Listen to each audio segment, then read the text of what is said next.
Hi, I'm Amy. This is House of Nash Eats, and today we are making peanut butter chocolate no-bake cookies.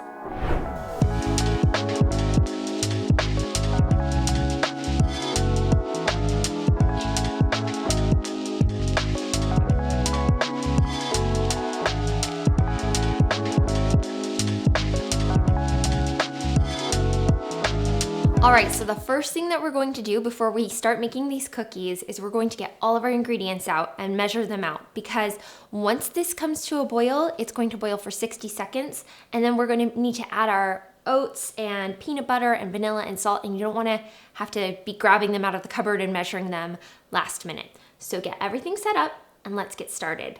The first thing we're going to do is we're going to add half a cup of butter, and I've just cut this into cubes.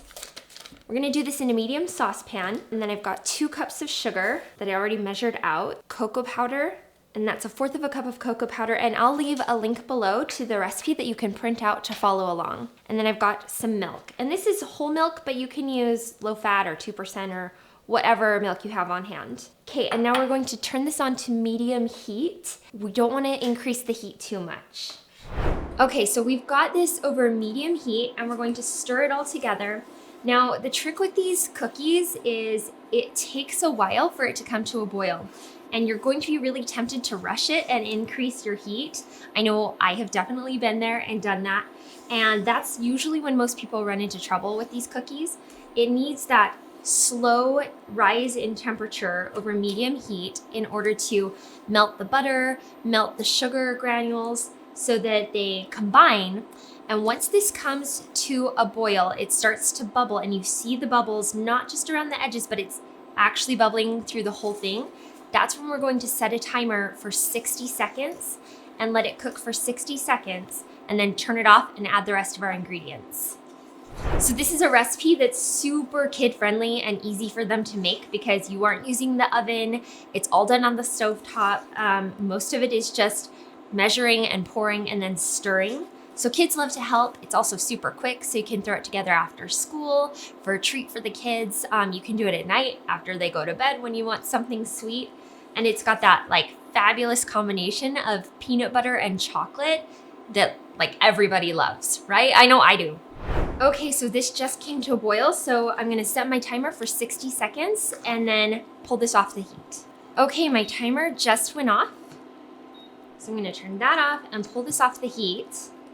And just move this out of my way. Okay, and I'm going to add the peanut butter.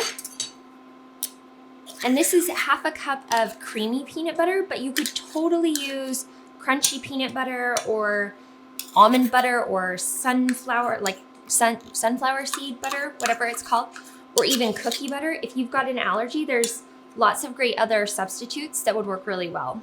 And then I've got 3 cups of quick oats. These aren't the old-fashioned oats, which you could use, but they're chewier. I like using quick oats for this. And then I've got vanilla and just a pinch of salt. Then we're going to stir those all together. And it smells so good already. It's got that deep like cocoa scent to it from the cocoa powder and the peanut butter, and it's just so good. So you'll see that the peanut butter melts right in really quickly. And this can all be done by hand stirring with a spoon.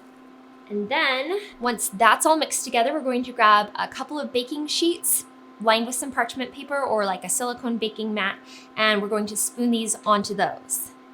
Okay, now before this has a chance to set up, we're going to scoop it, and I'm just using my small cookie scoop. You wanna do depends on how big you want your cookies, but I usually do about 1.5 tablespoons to 2 tablespoons. And we're just going to scoop it out onto our parchment paper, and then they just need to set up, and it will take them about 30 minutes usually, 20 to 30 minutes for them to set up at room temperature. You can stick them in the refrigerator to rush the process a little bit. Once they set up, they will be like a cookie that you can pick up and eat, and they're solid and super delicious. Now, if you have problems with these setting up, like if they don't set up, then it's because you didn't cook them quite long enough. And if they start getting really crumbly and you can't scoop it because they're crumbling too much, it's because you probably cooked it a little bit too long. So really that 60-second timer makes a big difference. Okay, so it's been about half an hour and I've got a pan that's already set up and I can just lift them right off and they hold their shape really well. And you can stack them and layer them. I would recommend storing these in an airtight container at room temperature, although you can put them in the refrigerator and they also freeze really, really well for like 2 to 3 months. So you can freeze these and have them whenever you get a craving for a sweet treat.